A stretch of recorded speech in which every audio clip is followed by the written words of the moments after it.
Last week we discussed debt recovery methods, especially special debt recovery methods. Under that, we discussed Act number 2 of 1990 and also Act number 4 of 1990. Today, we are going to discuss another two systems or schemes.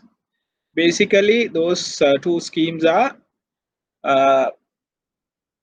not directly recovery methods, but it can use as a recovery method for institutions like banks and other financial institutions.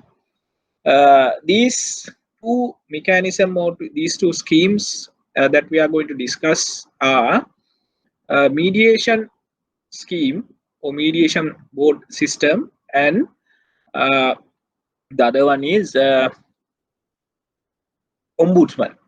There's another commonly used settlement or settlement system, that is arbitration.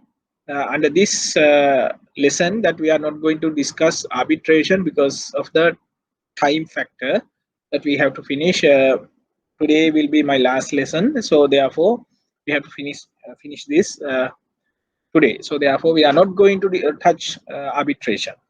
So the two methods that we are going to discuss are mediation board and mediation board system or scheme and ombudsman. The topic today is settlements as a debt recovery method. So as I told you, it's a different aspect. So actually, this is called as alternative dispute resolution mechanism. Why we say it's an alternative dispute resolution mechanism? Because the main or general dispute mechanism, dispute resolution mechanism, is, as we know, the court system. So when we have an issue, when we have a problem with someone, if someone has violated our rights, then we go to courts and we file action and we ask remedies from courts. That we discussed last week. For example, we say now a bank has granted the loan or credit card. The customer enjoy the facility, and after he's obliged to pay it back. However, the customer default. So then it's a dispute between the bank and the customer. Bank demands money, customer refuse or neglect to pay. So in a situation like that, the commonly used mechanism is bank go to courts and file action. So under that we discuss there's a regular mechanism, regular procedure. We said that it takes about 3 to 4 years to get a judgment. Then last week we discussed there are several special mechanism or special laws to recover debts. So today we are going to discuss about the settlements, mediation board and ombudsman scheme. So that is the introduction. So then we'll go to the first slide that we are going to discuss about mediation. What do you mean by, or what do you understand by mediation? Mediation, in Sinhala we call it Samatha Mandale, right? So mediation is a mechanism that we use to resolve problems by mediation. So the important character of this scheme or mechanism is parties can discuss or negotiate and come into a solution. So mediation board is there to guide them. Most important thing here is not like in a legal action in a court case. Here both parties can come into a win-win situation. That is most important thing, because as you know, when we go to courts, when we get a judgment, there is always one party wins the case, the other party lose. So there's no win-win situation. It's a winner and loser situation. So one party always get dissatisfied. So then they can appeal. The appeal also can drag many years. So therefore, the recovery method or recovery process can delay. So therefore, mediation is one of the method that we can use to recover loans uh, by amicable settlement. Okay, sorry. Right. What are the objectives of this the system or mechanism, mediation mechanism? Objectives: the Mediation Board Act number 72 of 1988 provides for establishment of mediation board. So the mediation board system introduced to Sri Lanka in 1988 by an Parliament Act, the Act number 72. So you can see these in this decade, 1988 and 1990, this era, that a lot of acts have been introduced in order to settle issues and debt recoveries. So this is an act passed in 1988. So principal objectives of the act or Mediation Board Act is, this act provides a legal framework necessary for the institute a mediation board. So by uh, by introducing this act gives a legal framework for the mediation board. So basically, it's a legal body. So when a mediation board is institute under the Mediation Act, it has a legal background or legal. It's a legal institution. So it has the order or the award given by the mediation board. It has a binding effect. So it actually it plays a judiciary function. So that is important because it is a legally recognized body. Then the mediation boards are empowered to resolve all disputes referred to it by the disputing parties as well as certain instances by court. So this is another thing that you have to remember. When it comes to mediation, the mediation board, the power of the mediation board or jurisdiction of the mediation board is so wide.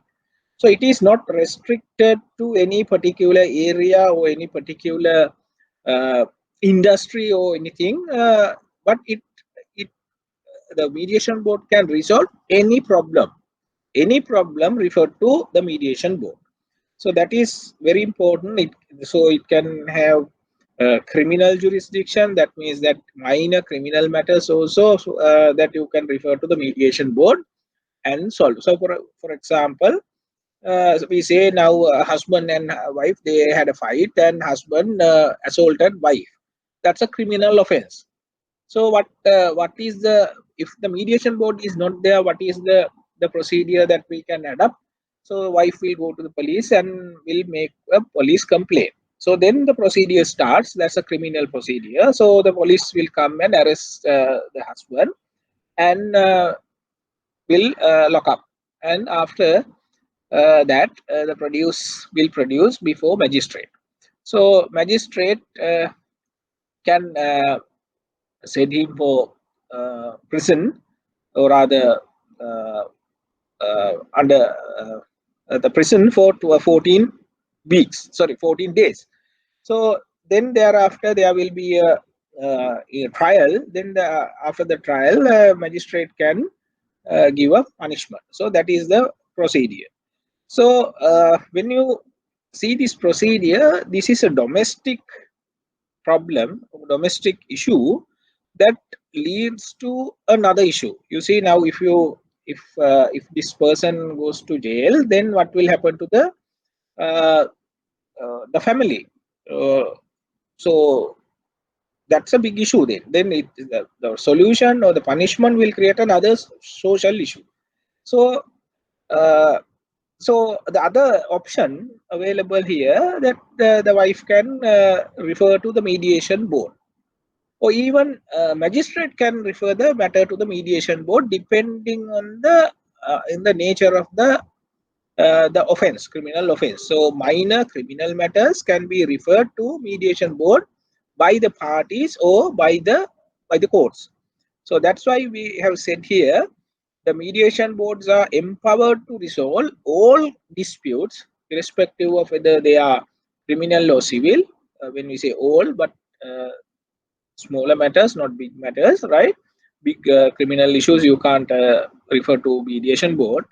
Refer to it by disputing parties. So parties can refer the matter to the mediation board, and as well as in certain instances by court. So court also refers certain matters to the mediation board. So then what you have to remember here is you have to remember the jurisdiction power of the mediation board. So it has a wider jurisdiction power, and there are two avenues that you can refer issues to mediation board.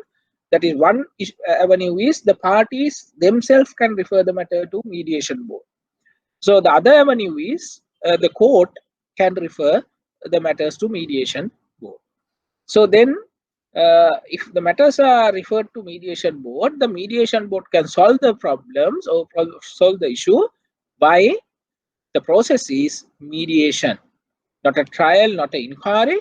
It's a mediation or settlement rather, right? So that or samathakarane in single we say it's samathakarane. So those are the objectives of Act number 72 of 1980, the establishment of mediation boards. So this you have to remember. Then we'll go to the next one. That is the structure of mediation board, how the system works. So Mediation Board Act number 72 of 1988 gives the directions how to establish mediation boards. So this that you have to remember this structure of mediation board. So the president appoint the mediation board commission. So the mediation board, there is a commission called mediation board commission. The members of the mediation board commission are appointed by the president, His Excellency the President. So the main presidents appoint mediation board members, and the members consist the mediation commission. Then the mediation board commission appoint panel of mediators for each and every area of the country. For example, we say Colombo, they have several areas, mediation areas. For example, Boralla, they have a mediation area. Tibrigasyaya, they have a mediation area. Likewise, within the Colombo city territorial, they can have several number of mediator panels of mediators. So that you have to remember. It is not the district wise. It is not provincial wise. Even one city, it can have more than one mediation panels. So from the mediation panels, uh, uh, the mediation board is selected. So in a mediation board, we have 3 members. There is a panel. So the president appoints the mediation commission. The commission appoints mediators, panel of mediators for the area. From the mediator panels, the mediation board is chosen. Now, mediation board, when we say mediation board, it has 3 members. 3 members. So, like 3 judges. So they are sitting as a one bench. So why it is 3? Why it is not 2? Because 3 is, as you know, it's a number. So one person, if it is one person, it's a then unilateral decision. If it is 2, then we have a problem. If it is a divided decision 1-to-1, then you can't have a decision. So therefore we have 3 members. So then the decision of the majority of the members of the mediation board considered as the judgment or the order of the mediation board. That's why we have 3 mediators in a mediator board. So I give you an example, then you will understand. So, president appoint the commission in Sri Lanka. For the country, we have one commission. One commission. So we are going to discuss the structure of the commission and all later. So remember, we have a one commission like a judicial service commission. They have one commission for the country. Then the commission appoint panel of mediators for an area. So all over the country, to cover entire land, they have appointed panels of mediators all over the country. From the panel, parties can choose a mediation board. So in the mediation board, they have 3 members. So that's the structure or the establishment of mediation board. If you have any questions, you can ask now. Any questions if you have? Nishadika, you have any questions? Up to now, you are okay?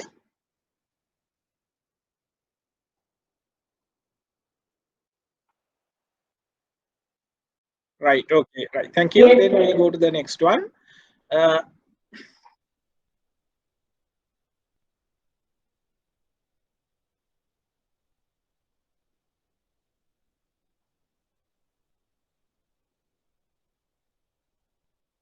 Right. So mediation board commission. Next one, we are going to discuss mediation board commission, the structure of the mediation board that we are going to discuss now. What is the structure of the mediation board commission? Mediation board commission comprise of 5 members. So this we'll see. Now we have one president in the country, and the president appoint mediation board commission.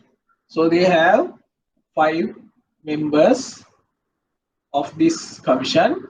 So they have one commission for the country. This is the mediation board commission. This is the president. President appoint the mediation board commission. So then there are 3 of them are retired judges. So 3 of them are retired judges. These are retired judges. 3 members are retired judges, right?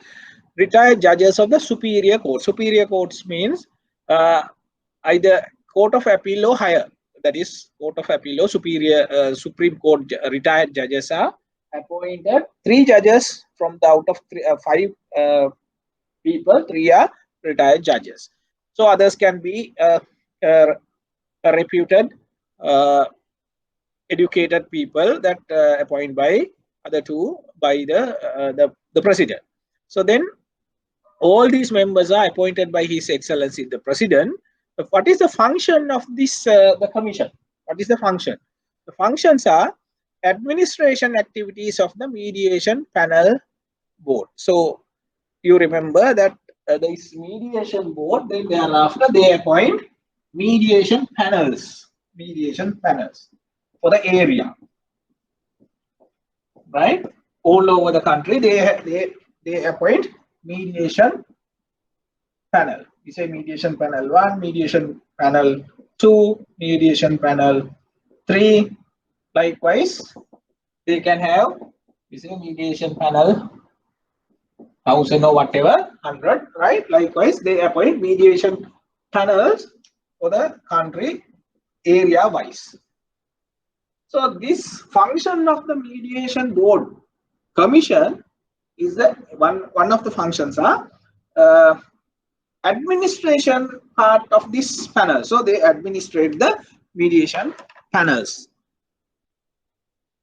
So for example, appointment of mediation panel, transfers, dismissals, disciplinary action or control of these panels are done by the mediation board commission. Then, sorry.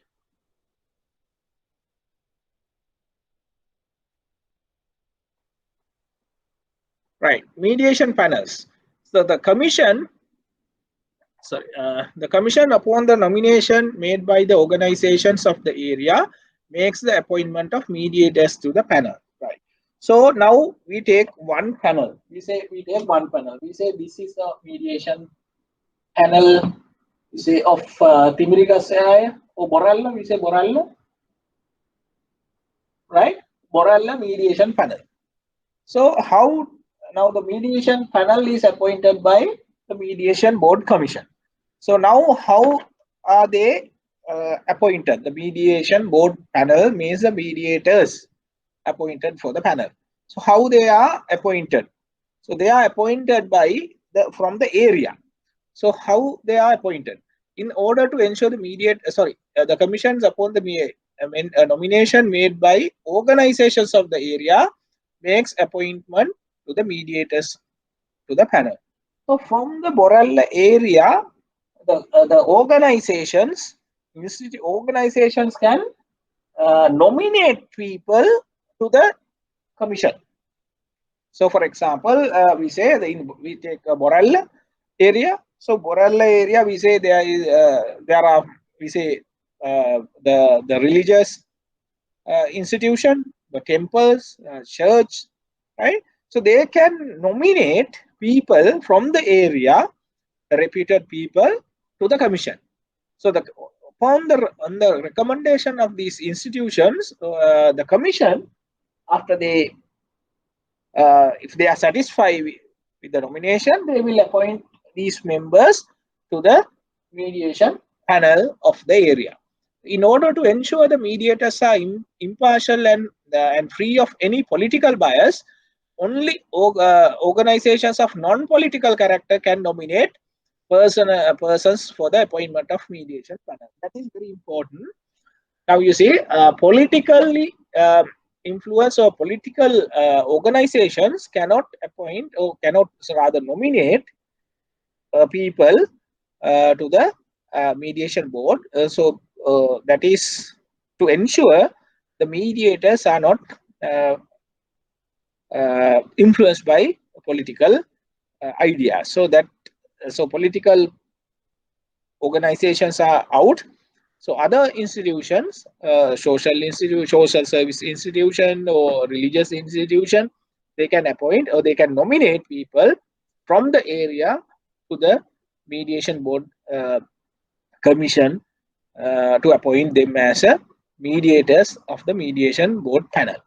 Then the nominated persons are required to undergo a training course in mediation skills and techniques. So then, as we discussed, these people are selected or nominated from the area and nominated to the commission. The commission appoint them as a mediators of the panel. But you know that they are from the area, they don't have a knowledge or skill of mediation because they have not worked as judges, so maybe not lawyers. So therefore, they are not familiar with the law of the country and other the techniques, mediation techniques. So therefore, they are required to undergo a training program. So they will select and they will thereafter they will go undergo a training program. So then after the training program, uh, uh, aptitude test will be given, and afterwards they will assess based on the results of the aptitude test.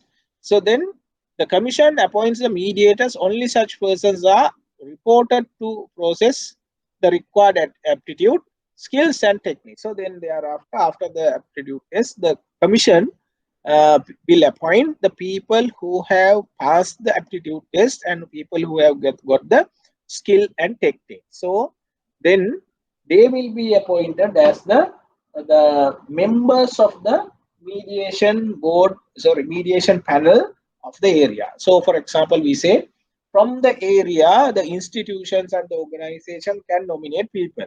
We say from the Borella area, they have appointed, so rather they have nominated the organization, they have nominated, we say 100 people. So all 100 people will not uh, appointed as the members of the mediation board mediation panel, because they have to undergo a training, then they have to pass a exam, aptitude test, So then only the past people, from the past people, they will have interviews, and they will select a number of people out of that 100 people nominated for the panel as members. So the basically it is for a one panel, it is 12 people selected from the nominated people. So you can see it's not just appointment.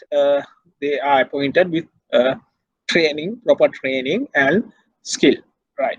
So then the commission appoints the mediators. Only such persons are reported to possess the required aptitude, skills and techniques.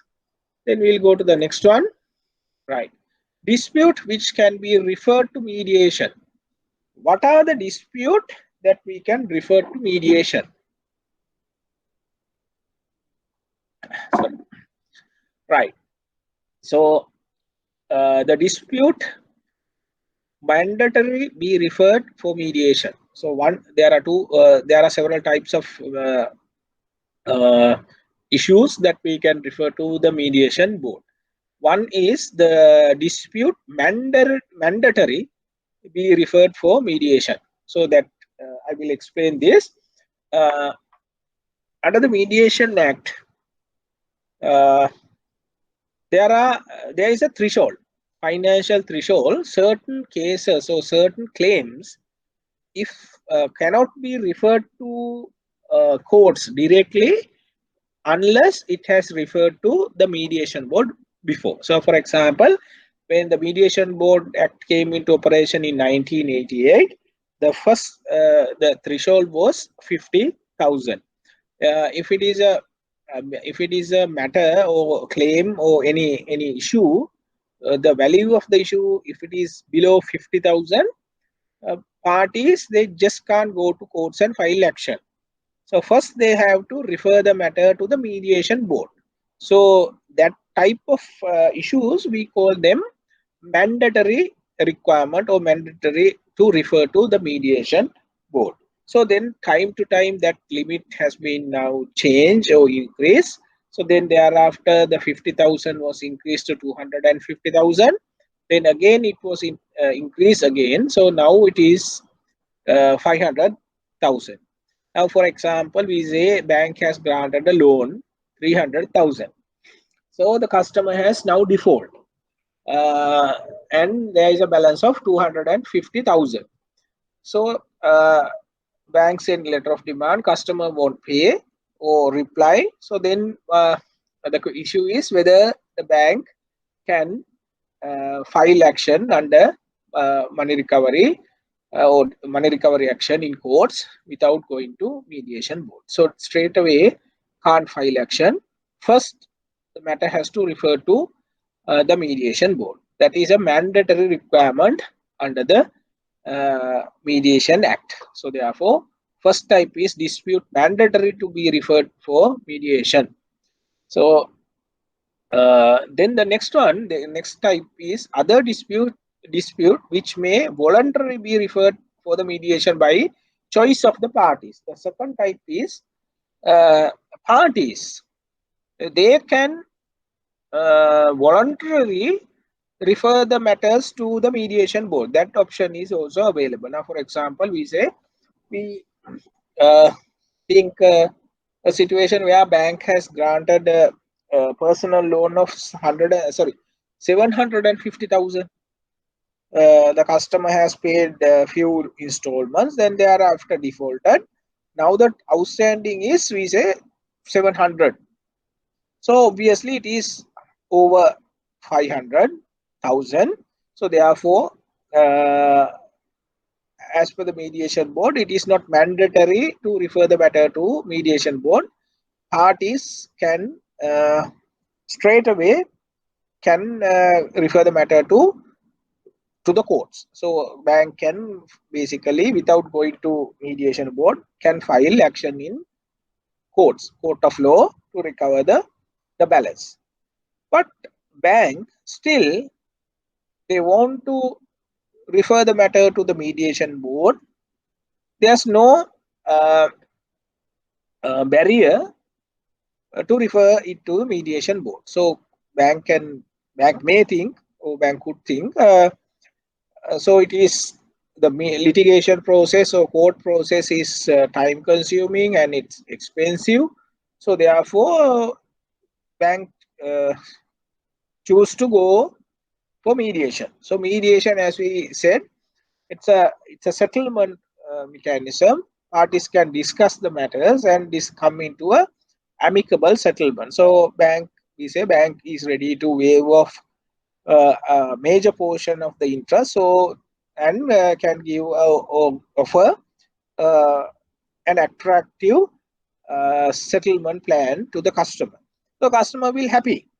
So then both parties come into a win-win situation if you can come into a settlement in a mediation case. So the second type is parties even voluntarily can refer the matters to the mediation board. So even though the claim is over 500,000, still it is possible to a party to refer the matter to mediation board, irrespective of the value of the case. That is the second type of issues that comes to mediation board. Third type of questions or issues comes to mediation board is this one, that is the issues referred to the mediation board, issues or dispute referred to the mediation board by courts, right? So as I explained you earlier, uh, minor criminal matters and minor civil claims can refer to the mediation board by the court. So for example, we say the same example that I gave you, husband and wife, they had a fight, and husband has assaulted the wife, and now wife has gone to the police and lodged a complaint. Police has arrested the man and now has brought before the magistrate. The magistrate thinks, right, it's a minor matter, the domestic issue, where we can come into a amicable settlement without punishing him by putting him in jail. So then the magistrate can direct the case to the mediation board. So then the mediation board has to start a mediation process.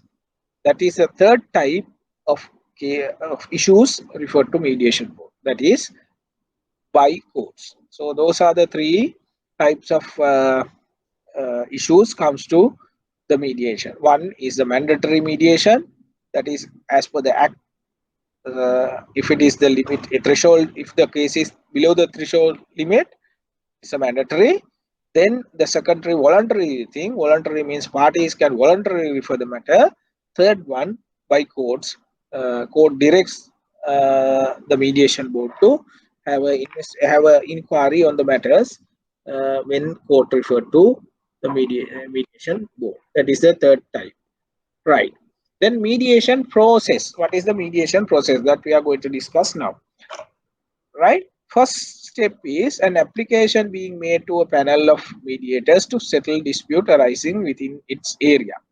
So when a dispute is arising, a party can refer the matter to the mediation board of the area. So we say now there is a dispute in in in a bank. We say HNB Borella, and they have a dispute with a customer of Borella branch. He has taken a loan, but he has not paid. So therefore, bank has requested him to pay. Customer has not settled. So there is a dispute now. So the HNB of Borella can refer the matter to the mediation board of the area. So area is Borella. So Borella, they have a mediation board panel. So this matter the bank can refer to mediation board. So dispute referred to mediation board, which consists of three members of the panel constitute according to the preferred of the party. So this when a dispute is referred to the mediation board panel, the panel will appoint a mediation board. A mediation board consists of 3 people. So from the panel, they appoint a mediation board. Mediation board. So mediation board, it has 3 members, right? These 3 members are chosen from the mediation panel members of the area. So they are, this is mediation board. Mediation board.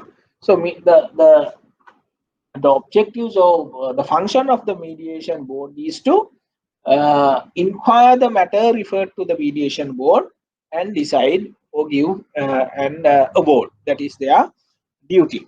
So the mediation board has the authority to settle the civil and criminal disputes. So both jurisdictions are there: civil matters and minor civil matters, and also minor criminal matters also can be referred to the mediation board. So the mediation board has the power, has the authority, has the jurisdiction to solve those minor matters referred to them. So then the parties have to personally participate for the mediation. So that is the other important thing that you have to remember. Parties of the issue has to personally come for the inquiry mediation before the mediation board. So in other words, parties cannot appoint or get the service of a lawyer on behalf of them. So parties themselves has to present in mediation board to settle. So in other words, lawyers cannot represent their clients in the mediation board. So the idea behind this is to settle the matters. The mediation board is there to amicably settle the matters. So therefore, they don't bring lawyers, because otherwise what will happen when lawyers involved, they will go into the technicalities. They will raise issues, objections. So likewise, it could be a uh, different environment when lawyers appear. They normally don't settle matters. They fight for their clients' rights. So therefore, it will not be easy when lawyers are appeared to settle matters. So that's why the act itself say the parties personally has to represent for the inquiry, not by their lawyers or their attorneys. So attorneys or lawyers are uh, not allowed to participate for mediation board inquiries. So then after the inquiry, what will happen? A certificate of settlement or non-settlement certificate will issue after the inquiry. So after the inquiry, after the discussions, if parties come into a settlement, the mediation board issue a certificate of settlement. So that certificate says the matter between so and the bank solved in this manner. So that is or settled in this manner. So that is the certificate of settlement.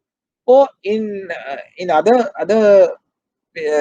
way, or if the parties are not present, or if the parties are present but if the matter is not settled, uh, the mediation board can issue a certificate again that is called non-settlement certificate. Non-settlement certificate that says the matter or the issue between A and B was not solved because of this reason. The reasons are given. We say one party is not present, so they say devana parshawaya පැමිණීම නිසා. So because of that, because the second party is not present, because they are absent, the matter cannot be solved. So therefore, they issue non-settlement certificate. If not settled, the parties can go to court. So then the other thing is important thing. If the matter referred to the mediation board is not settled, then the mediation board issue non-settlement certificate. With the non-settlement certificate, any party can go to courts and file action against the other party. So that is very important. Non-settlement certificate is essential if the matter is referred to the mediation board, especially when the measure when the issue is below the threshold amount. For example, we say uh, now the threshold is 500,000. Bank has granted a loan 500,000. Customer has paid several installments. Now the outstanding is 400,000. So then the first thing that we have to remember, since it is below 500,000, as per the amendment to the Mediation Board Act of 1988, it's a mandatory requirement or mandatory reference has to be made to the mediation. So that you have to remember. Then uh, when you go to mediation board, we say the matter is not solved or the parties, the customer didn't come for the inquiry. So then what will happen? The matter is not solved. So therefore, the uh, the mediation board will issue a certificate. So that certificate is called non-settlement certificate. When the non-settlement certificate is given, if parties are not satisfied, of course parties will not satisfy because the matter is not settled, then only the party can go to aggrieved party can go to courts and file action together with the non-settlement certificate. This is important when it comes to banking and financial services also. uh, uh, Party has to we say, we get an example, we say bank has granted a loan and customer has defaulted. The loan amount is below 400,000. So therefore it's a mandatory reference is necessary. So the bank has to refer the matter to the mediation board and has to get the non-settlement certificate to file action in courts. If you file action in courts without non-settlement certificate, that means without referring the matter to the mediation board, then it will be a problem.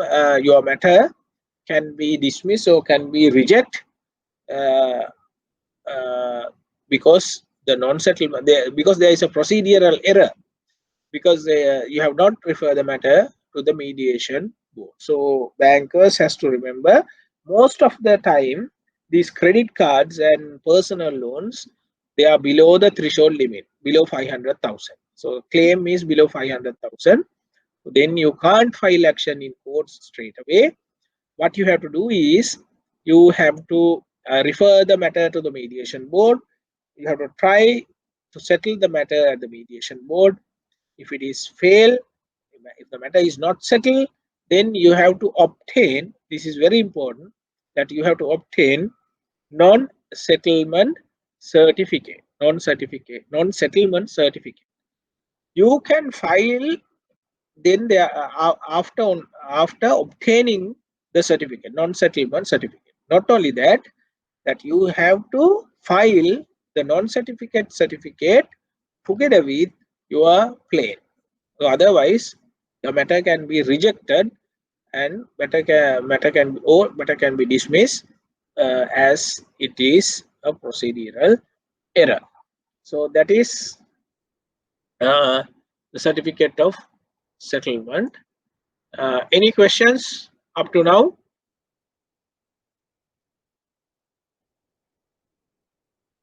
Any questions? Okay, so then we'll see what is the procedure. What is the procedure we adopt in mediation board? So in the mediation board, this you have to remember, very very important. There is no set procedure. That is most important thing. As we initially said, this is a process solving problems, issues by mediation, by settlement. So therefore, what they do, they discuss the matters. So they are, and lawyers are not allowed to appear. They discuss matters. Uh, they the mediation board can decide by themselves what is the procedure that they are going to uh, adopt. So basically, they can say, okay, now this is the procedure. The first, the complainant, you have to present your case and your documents. After that, we'll give you an opportunity. We'll give the opportunity to the other side, the defendant side, uh, to reply to the complainant, uh, and also give evidence. If he wants, he can call evidence and give documentary evidence. That is also that the mediation board can decide how to conduct, what is the procedure to conduct the inquiry. Is totally can be decided by the mediation board. So uh, evidence, when you go to courts, that is different, because the court process is a written procedure. It is written in the civil procedure, and if it is a criminal matter, it's in the criminal procedure code. The code is there, so you have to uh, conduct your case. So you have to present your case in courts according to the given procedure. The important part in the mediation board is, in the mediation board, there is no written procedure. So whatever the procedure the mediators think is appropriate, so they can adopt. They can adopt, right? So and also that there's another thing that you have to remember: the evidence ordinance, or law of evidence will not apply to mediation board inquiries. On the other hand, when you go to courts, all the law principles of about evidence, or evidence, the laws, evidence ordinance, everything applies. So therefore, certain documents or certain evidence that you can't give in a court case. So for example, you say hearsay evidence is not applicable. Hearsay evidence means that I I, as a witness, I say uh, so and so has said this to somebody, and that was informed to me. So that is a hearsay evidence, right? Because that the information has not come to me directly, right? Therefore, those type of evidence will not be allowed in a district court, or in a court of law, in a trial law inquiry. But when it comes to mediation board, since there is no proper procedure, written procedure given, the mediators can take a decision, or take uh, or set the procedure that they are going to adopt. So basically, evidence law also will not apply to mediation. So, do you have any questions? Do you have any questions? Okay, if you don't have any questions, then I'll go to the next one. That is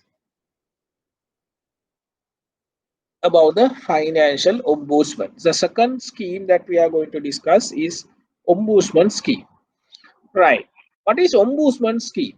In Sinhala, we call its position is known as Dugganna. Right. This under the Westminster system, there is a position called ombudsman. However, this what we are going to discuss today is financial ombudsman scheme. Mulya ombudsman varayage කාර්යපටිපාටිය. So that is what we are going to discuss. This again, not a direct debt recovery method. This is not a direct debt recovery method. However, this use as a dispute resolution, alternative dispute resolution mechanism, which can be used to recover dues, to the financial institution and also to the banks also. So that is the idea of the ombudsman scheme. Sorry.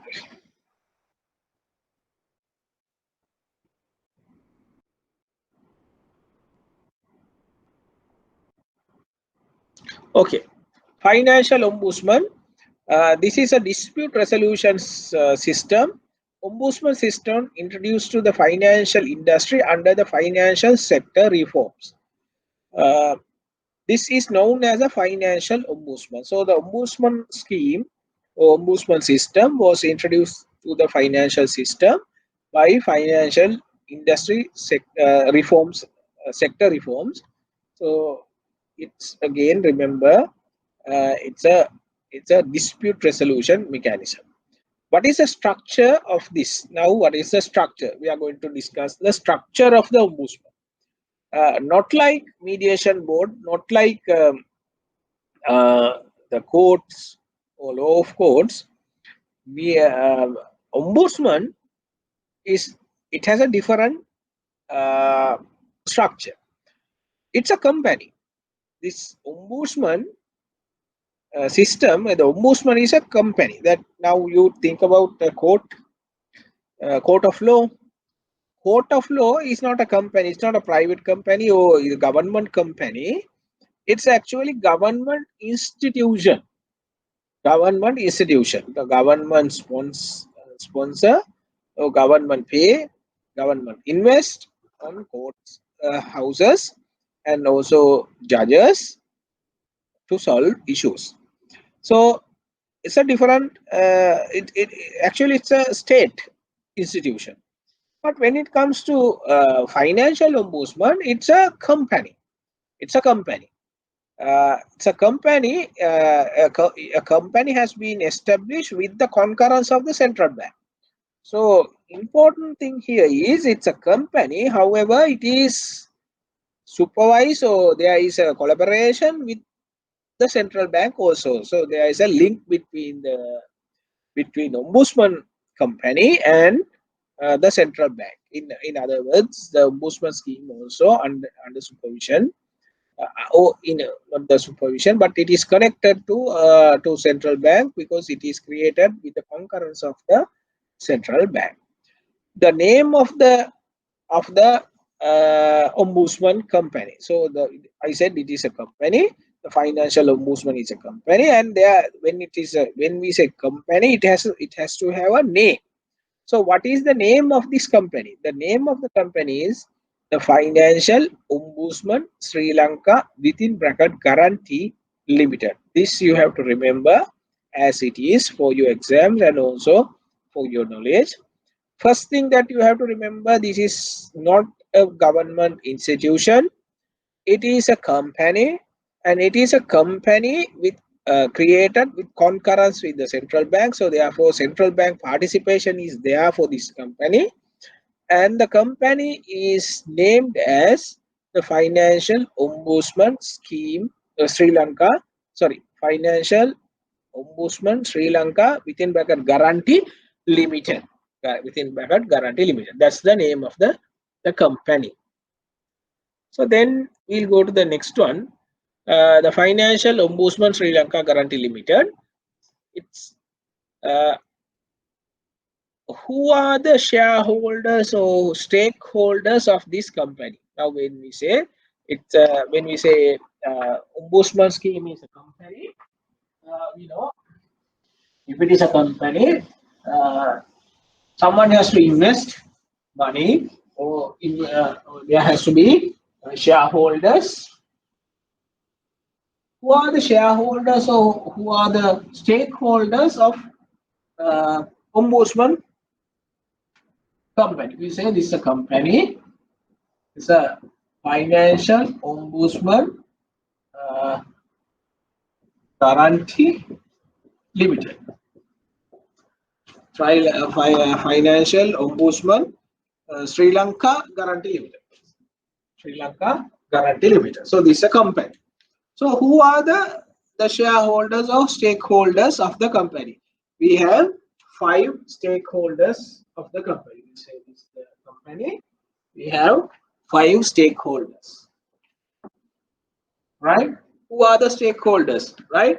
The first one is licensed banks, right? Commercial bank, licensed commercial banks.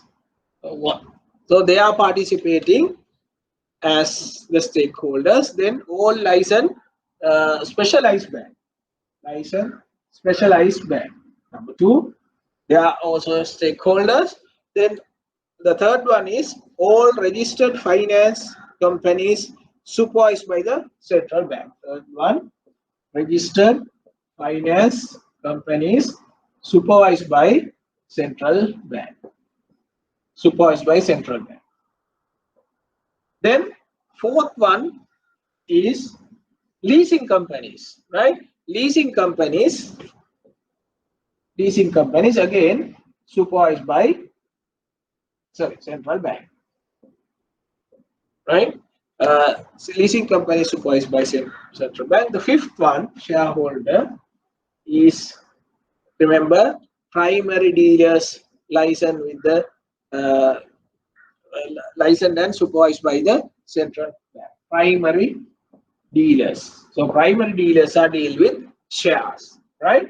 So these are the stakeholders of this company, right? So basically, they provide capital and they looked after the company by participating in this company. So, any questions? Are you clear with this, Chandika? Yeah, clear. Clear, right? Okay. So, right, then we'll see the next one. Okay. See how now we said it's a company and shareholders or the stakeholders are these 5 people, and now this mechanism or this company is created for the purpose of settling issues. So then the company is a legal body, so the company can't solve problems. So you have to find, or you have to select a natural person, a natural person or judge to solve or hear the matter referred to the ombudsman. So therefore, for that purpose, there's a position called ombudsman. That position is created in the in this scheme or in this company. So who is selected as ombudsman, right? So ombudsman position is the person who is selected for the ombudsman position. There are some qualifications needed. What are the qualifications needed? It has to be he or she has to be a person with high reputation in the banking industry or in financial industry or leasing industry or in the stock market, a reputed person. Because unless the people will not respect uh, to the position, so then the matters will not be able to solve matters by the ombudsman unless he is a reputed person, and also experienced person in banking and financial services, right? So that is the other thing that you that the qualification needed for this position. A reputed person who has experience in banking and financial services, because most of the matters, or I would say 99% matters referred to the ombudsman are related to banking transactions or financial transaction. There is another position called insurance ombudsman. That ombudsman position is created to solve the issues related to insurance. So that's a different one. This one we are not talking about, or we are not going to discuss the ombudsman insurance ombudsman system for the exam and for our course that we have to concentrate on financial ombudsman only. So then this ombudsman is position. The person for this position will be selected by a panel. There is a panel. The panel will have interviews, and then will be a person will be selected for the ombudsman position. So what is the panel? How the panel is consist? Who are the people who represent the panel to select ombudsman? Right? So selected by the panel of representatives from a representative from the central bank, a representative for Securities Commission, Exchange Commission, a representative from Institute of Chartered Accountants, a representative of Bar Association, that is Lawyers Association, then a representative from Organization of Professional Association, OPA, and another representative from participating financial institutions. So you can see 1, 2, 3, 4, 5, 6 representatives comes from different areas, from banks, from Security Exchange Commission, from chartered accountants, and for lawyers, and also from professional OPA, professional association, and also financial institutions. So these people are the panel of panel to appoint ombudsman. So then what is the authority, or what is the power of the ombudsman?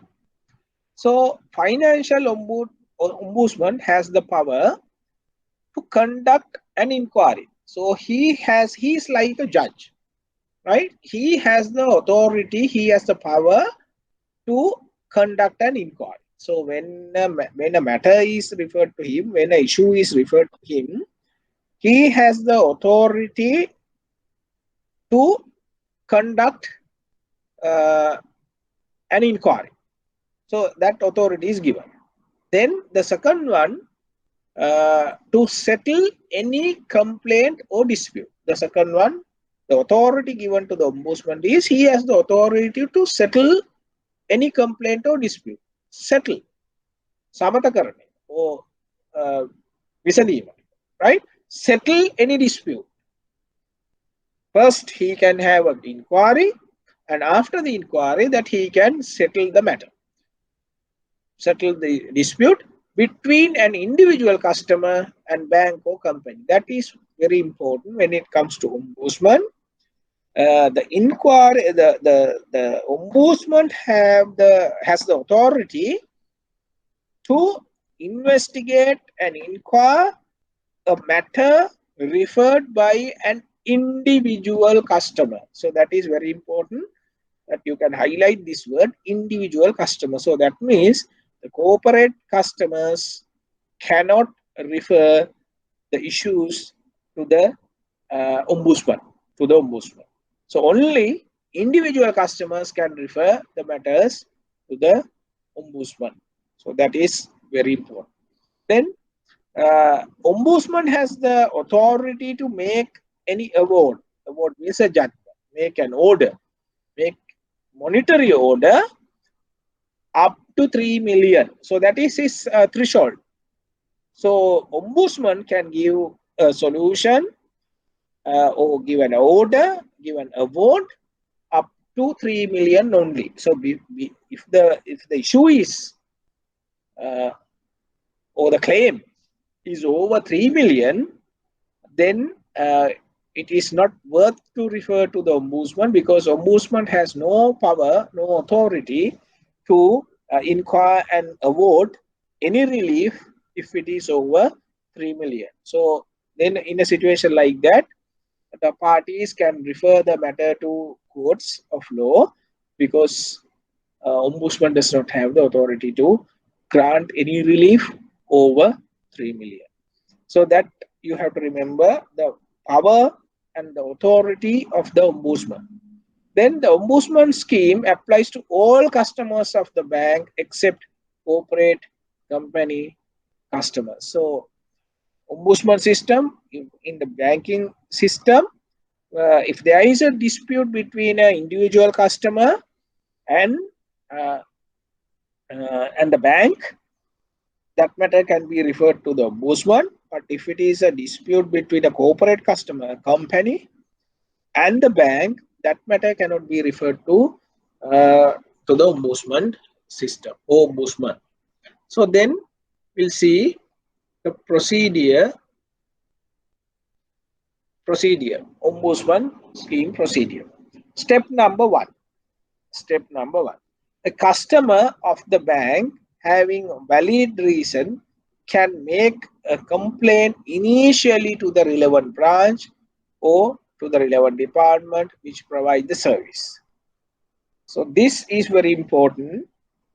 When there is a dispute, if a customer is dissatisfied with the service, or if he has any grievances or any dispute with the bank, he straight away can't go to the ombudsman and lodge a complaint. That is not possible. The first step is that the customer, individual customer, first has to refer the matter to the relevant branch or the relevant department. Relevant branch means the relevant branch, the branch provided the service or branch dealt with the customer. If it is a department, so then it is the relevant department who has provided the service to the customer. So that is the first step. Uh, Customer has to make a complaint to the branch or the department. Then what is the situation when a customer's complaint comes? That you have to remember, it won't it can be just a complaint, but it can be the first step of the ombudsman inquiry. So because it has to be first referred to the relevant branch, so therefore when a matter arisen and the matter is referred to the branch or the department, you have to think little serious, because it could be, if you don't solve the problem, it can leads to a dispute which can be referred to the ombudsman. So then once it is referred to the relevant branch or the relevant department, the manager of the branch or the department have to appoint a designated officer, DO, designated officer, uh, named as the complaint resolution officer to entertain customers' complaints. So you should have a DO, a designated officer, in each and every branch and uh, department. So we have placed DOs or designated officers who also named as complaint resolution officers. So who act as the complaint resolution officer or DO, a designated person? So if it is a branch, the branch manager, right? If it is a department, it's a department head.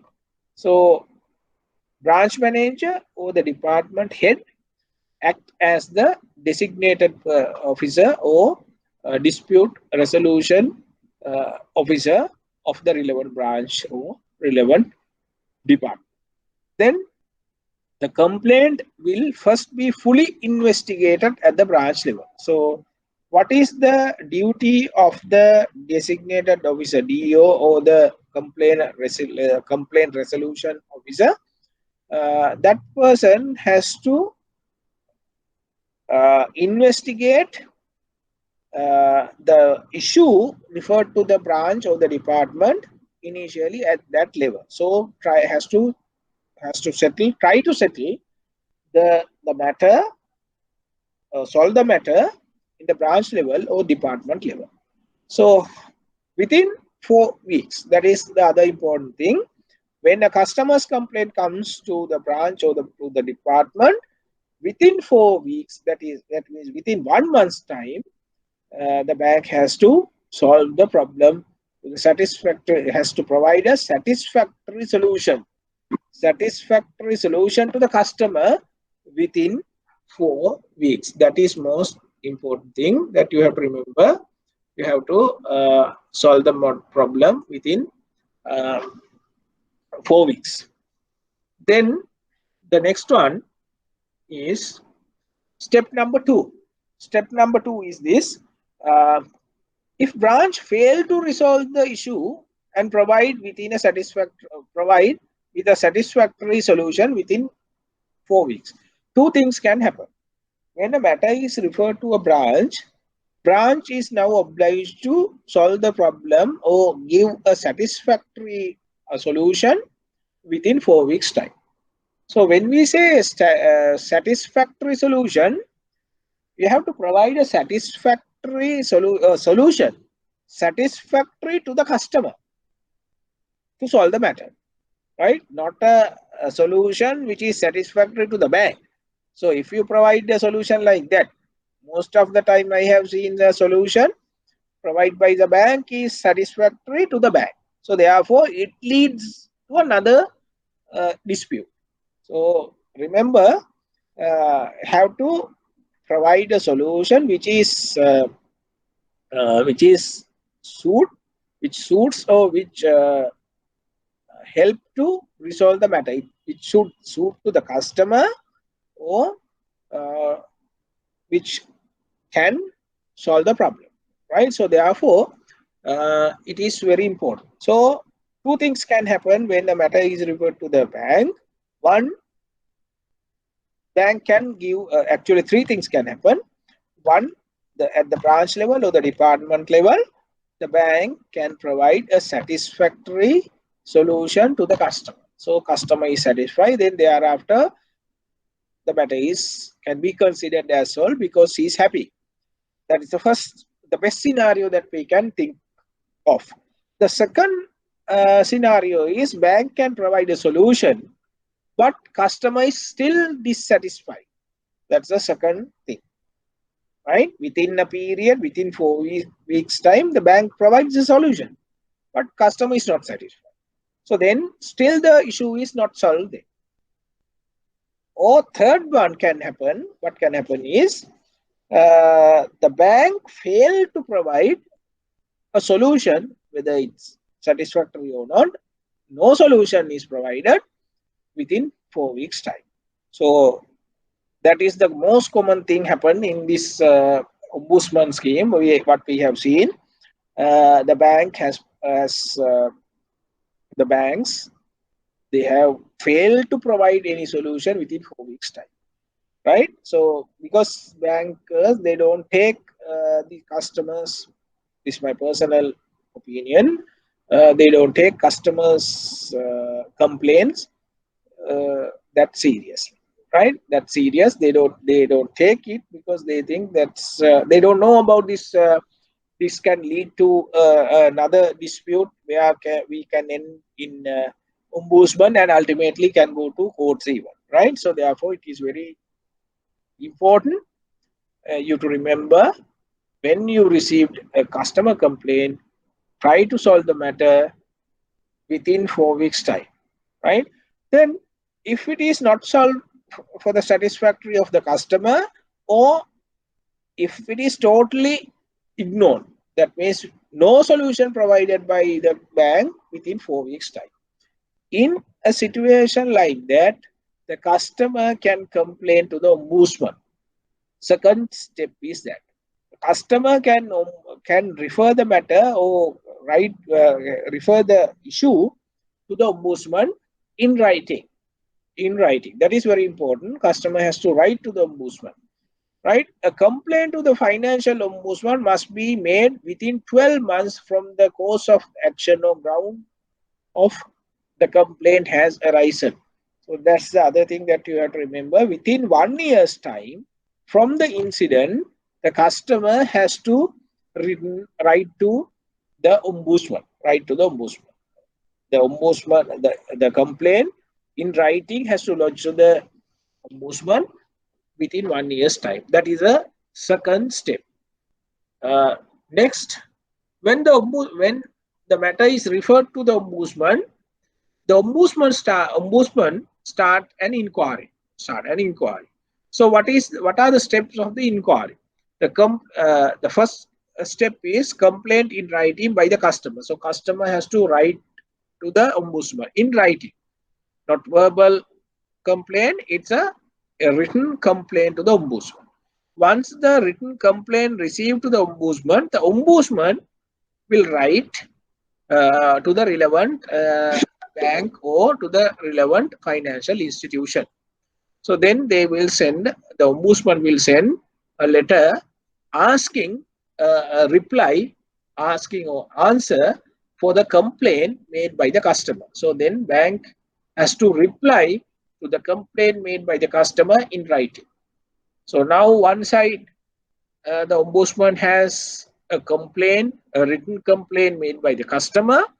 On the other side, the ombudsman has the answer in writing of the bank or of the institution. So then thereafter, the ombudsman's duty is to go into the matter, uh, take evidence and decide whose story, whether it's a customer, whether it's the bank, is correct, right? So that is the inquiry, the idea of the inquiry. So then the third step is when after filing or replying the bank, reply in writing, then the matter will fix for inquiry. Matter will fix for inquiry. At the inquiry, again, that we have to remember, uh, uh,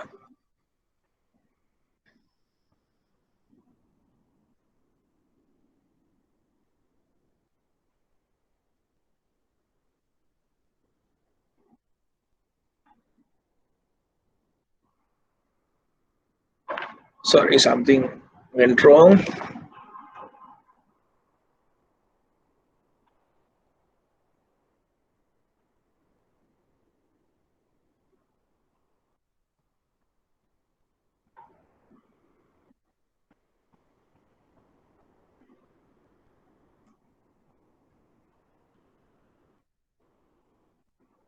Okay. So then the ombudsman has to start the inquiry. So what are the applicable rules of financial ombudsman inquiry? The first one, the financial ombudsman has to be independent and impartial. Right.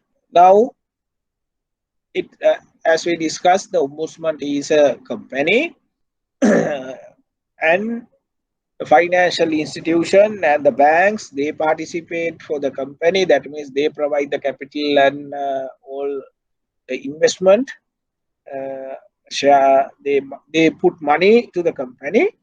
However, the ombudsman has to be independent, swadhina, independent and impartial. කිසිම පාර්ශවයකට සම්බන්ධ නැති, right? Independent and impartial person, that is very important. The ombudsman,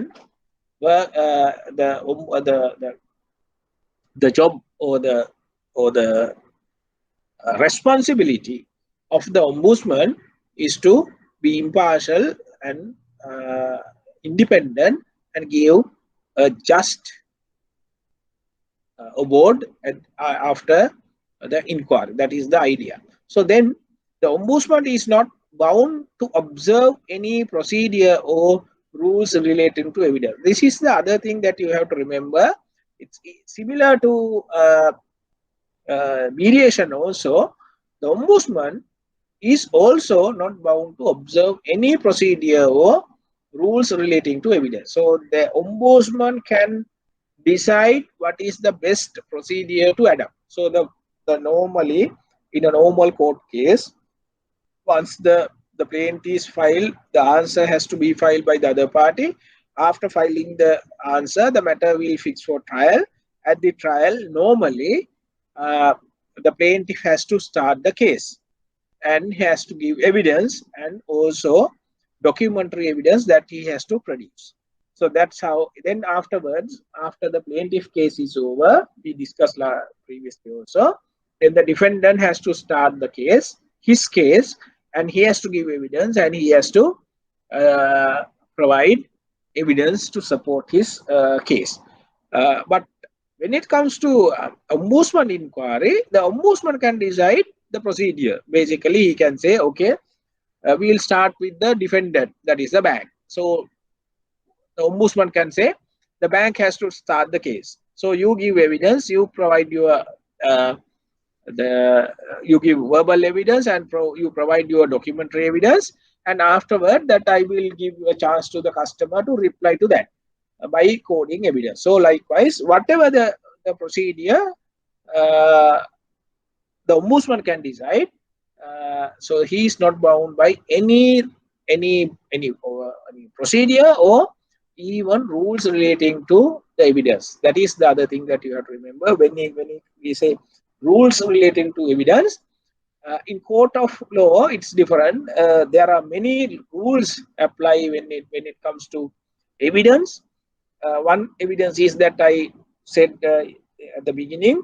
Hearsay evidence you can't give in courts or cannot be adopted, cannot be considered as evidence. Uh, Only a person who have seen or heard a certain fact only can give evidence. And when we marking documents, the photocopies are not allowed to mark, so you have to bring the original documents to courts to mark or give reference.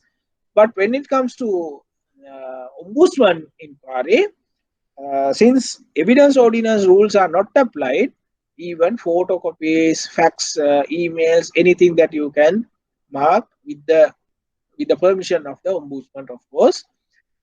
So therefore, no hard and fast rule or procedure applicable in the ombudsman system. So in that context, it is a very, I would say, easy, flexible procedure compared to court procedure. Court procedure is very cumbersome, very, I would say, very clearly written procedure. So therefore, you can't deviate from the procedure in court of law. Then after the inquiry, then what are the how the ombudsman is guided? Can he do anything and everything under the sun? So it's not like that. The ombudsman also guided by certain things. What are the things that he is guided by? First, the evidence placed before him. So he has to decide. The ombudsman has to decide the case or give his verdict based on the evidence. So whatever the evidence provided by the parties, that he has to consider, and he, as an impartial judge, independent impartial judge, he has to give the verdict or his judgment or his award, rather the correct word is the award, based on the evidence placed by the parties, nothing else, right? He can't use his personal knowledge and whatever, that he has to only consider the evidence before him. Then the second thing that he has to consider is uh, principles of banking and practices.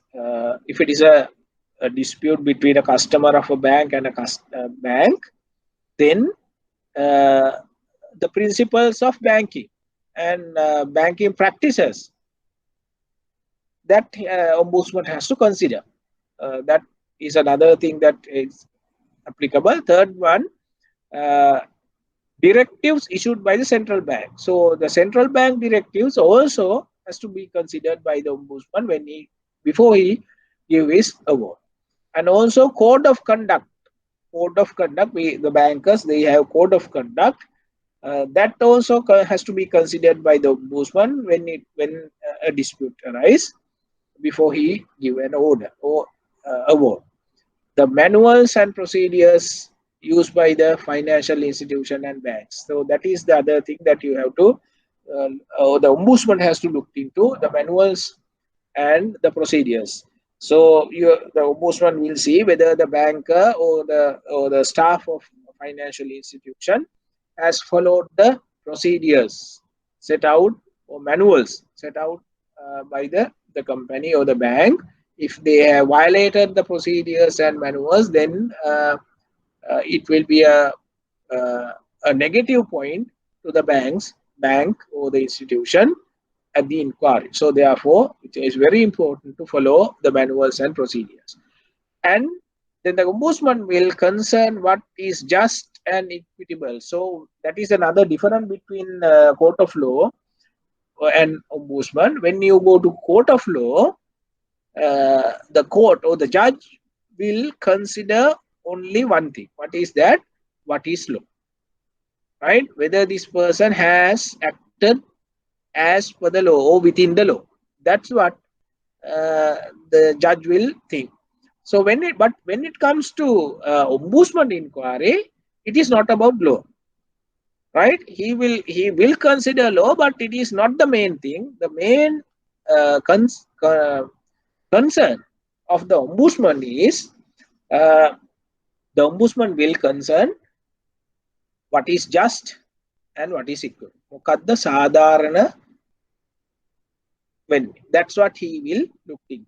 So it's different. That's another difference between a bank, between the court of law and ombudsman, right? When it comes to court of law, judgment given by court of law may be correct according to the law, but when you consider the judgment, it will not go along with the equity. So that could happen. That could happen. But however, ombudsman system is different. Ombudsman is not bound by the law, but has to look into whether the award is equitable and just. And the fourth step of the procedure is the award. If there is no settlement then within a period of 6 weeks, he will make an award. Now after the inquiry, during the inquiry also, the parties can settle. So if you have participated for ombudsman inquiry, you may have experienced this, that the ombudsman always try to settle the matter. So he actually encourage the parties to come into a settlement. So they ask whether there is any settlement, can you compromise and come into a middle point. Likewise, he always encourage the parties to come into a settlement. However, if there is no settlement, then the duty of the ombudsman is to give a award, his judgment, right? So that is his verdict or judgment. There's a special word we use here. We call it award. So award has to be made within 6 week period from the complaint. That is very important. In a short period of time, 6 week means 1.5 months. 6 weeks time, the ombudsman has to finish the inquiry and give his verdict. So compared to court judgment or court procedure, ombudsman procedure is very speedy, because within 1.5 months, maximum 2 months time, technically it has to be finished within 6 weeks time. Then the award shall state the directions. These are the things the award should carry to the financial institution for the specific performance of its obligation. So, what kind of award the ombudsman can give? Ombudsman can give in his order or the award directing the financial institution or the bank to specific performance. That means if bank has or the institution has agreed with the customer to do certain things, and if the bank or the financial institution has breached that agreement, the ombudsman can direct the bank to adhere to the initial agreement. I will give you an example. We say now we'll take hypothetical example. We say in January, Mr. Silva deposit fixed open a fixed deposit, and the bank agreed to pay 20% per annum interest. So then, as we know that in March we got the corona issue, and we got uh, curfew, and then as a result of that, business down. So therefore now bank has decided, we say bank has decided to reduce the interest rate. So then initially the bank agreed to pay 20%. Now the bank write to the customers and say, because of the economic situation of the country, we are not in a position to pay 20%.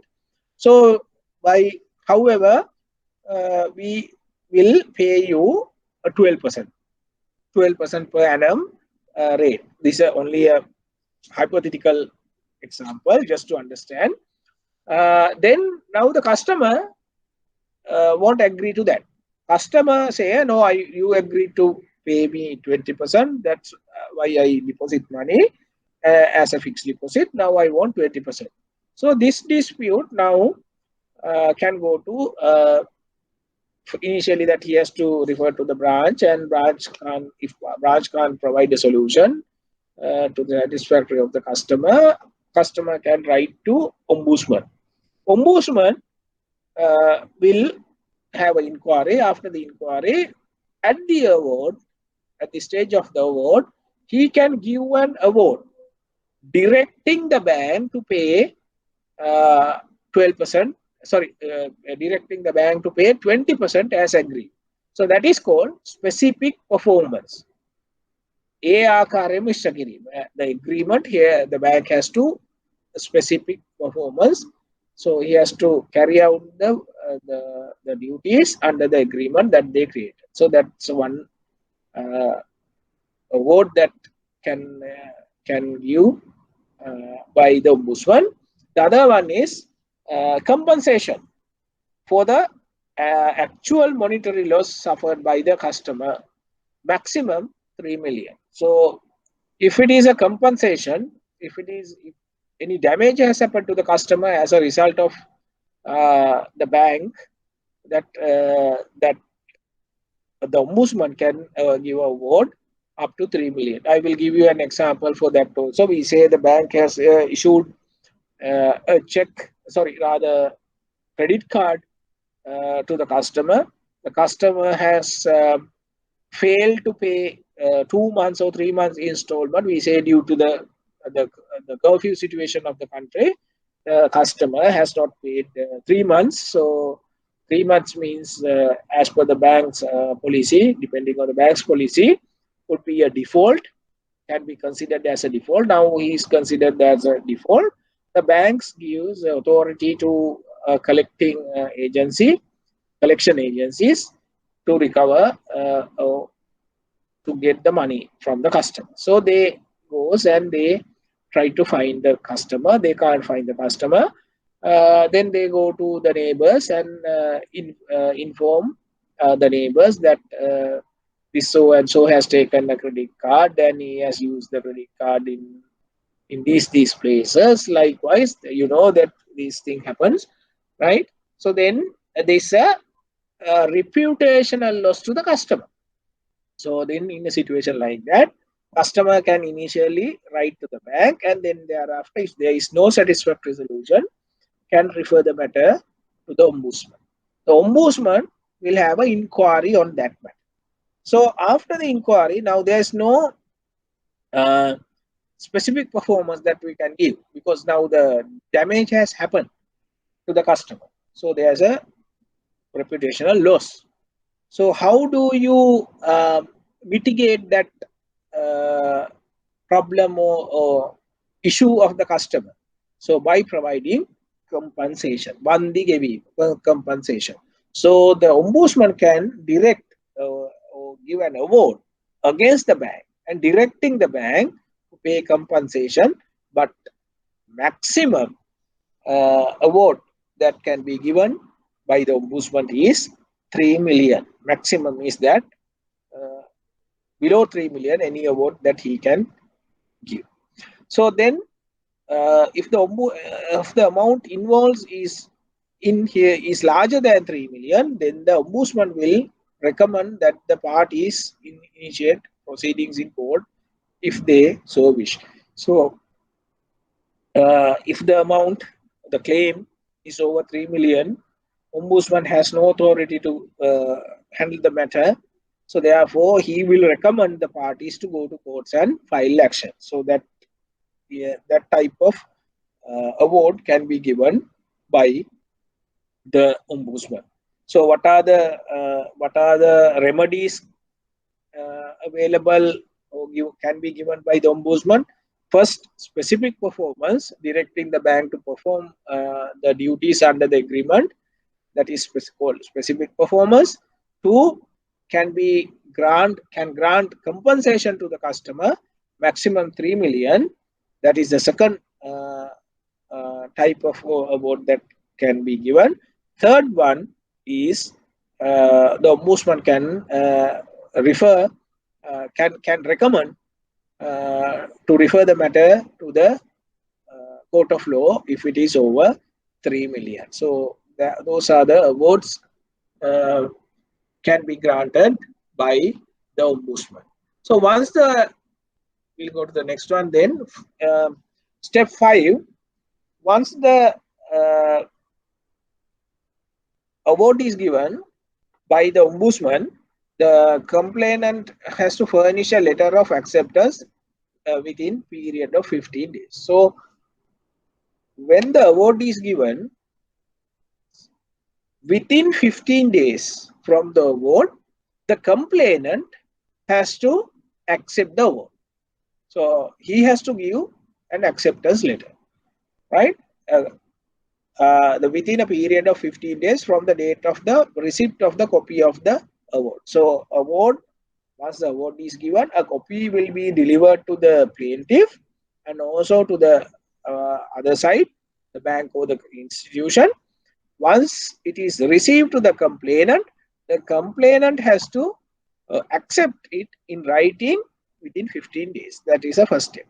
If the complainant fails to do so, that means if complainant fails to accept the award within 15 days, do so within the stipulated time, then the ombudsman shall reject his claim. What will happen if complainant won't accept the award within 15 days?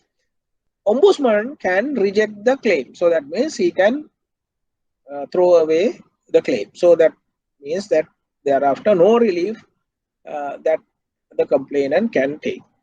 And award shall be binding on the financial institution once the complainant furnish a letter of acceptance. This is very important.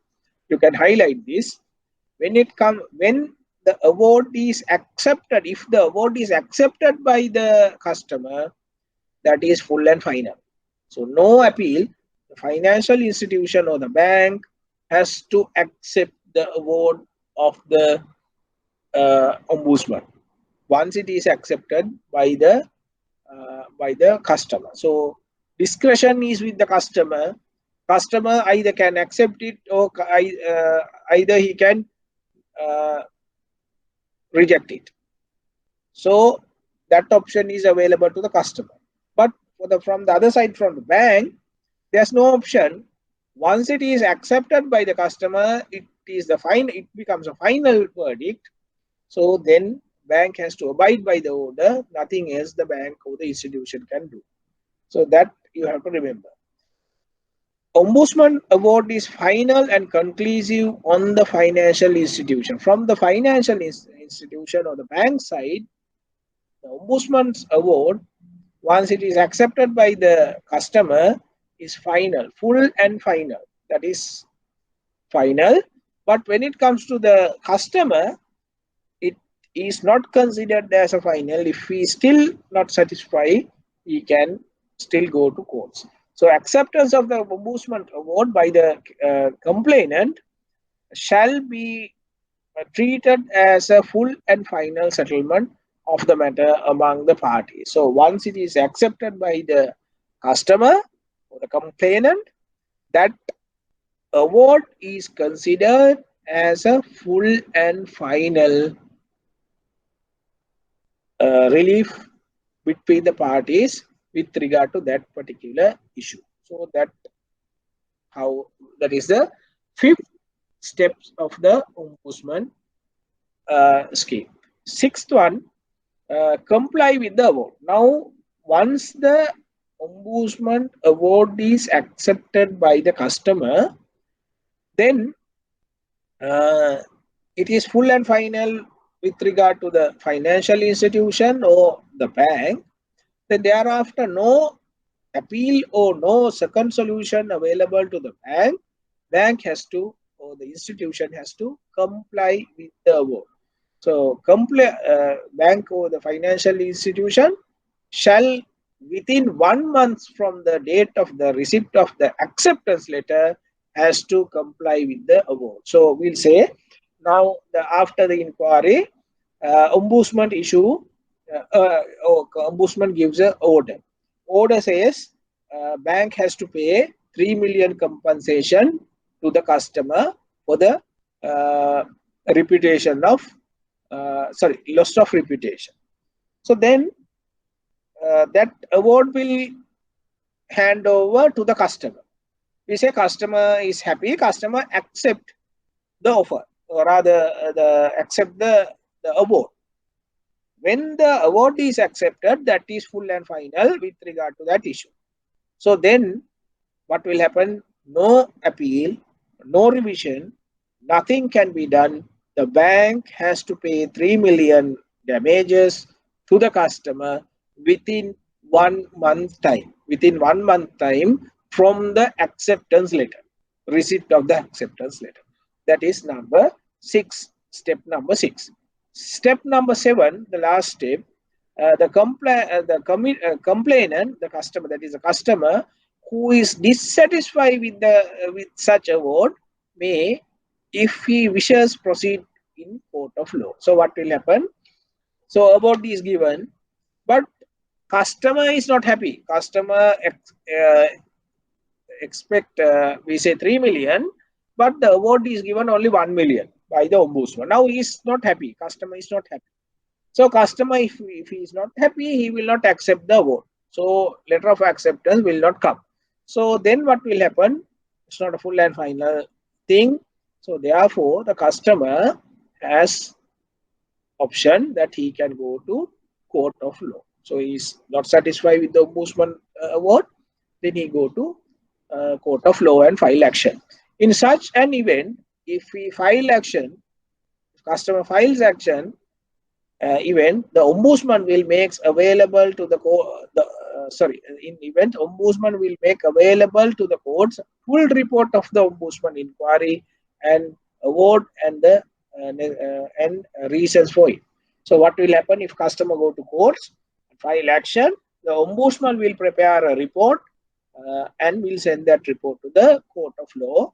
That report will include the award and the reasons for the award. So that will be done by the ombudsman. Then the complaint shall be not be, and the complainant shall not be entitled to object to such evidence being given. So that he can't then in the court of law he can't object if they want, if other party or the court wants to adopt the proceedings of the ombudsman as evidence in the present case, in a case of law, case of court of law, the customer can't object to that. So that will be part of the evidence of the case. So that is the 7th step that has to follow under the ombudsman inquiry. So the other thing that we have to remember is, even the bank or the financial institution is dissatisfied with the award, there's no solution available to the financial institution or to the bank. So bank or the financial institution has to accept, because it is a full and final settlement or the award with regard to the financial institution or the bank. So that is the seventh step. So with that, we come to the end of the lesson today. So if you have any questions, we have, in fact, we schedule till 4:30, but we could finish before that. If you have any questions that you can ask now. So Chandika, No Nishada, question from me. yes. No questions. Then Nishadika, do you have any questions? Right. Okay. No, So sir. then, thank you very much for participating today's lesson. Though it is very poor participation today. So with this, I conclude my lessons. So thereafter, I think there are 1 or 2 lectures will be conducted by the institution for you. So then thereafter, they will inform you about the exam. Please, you have notes and lectures. So please study and be prepared for the exam. And I wish good luck to both of you and also others for the exam. Thank you very much.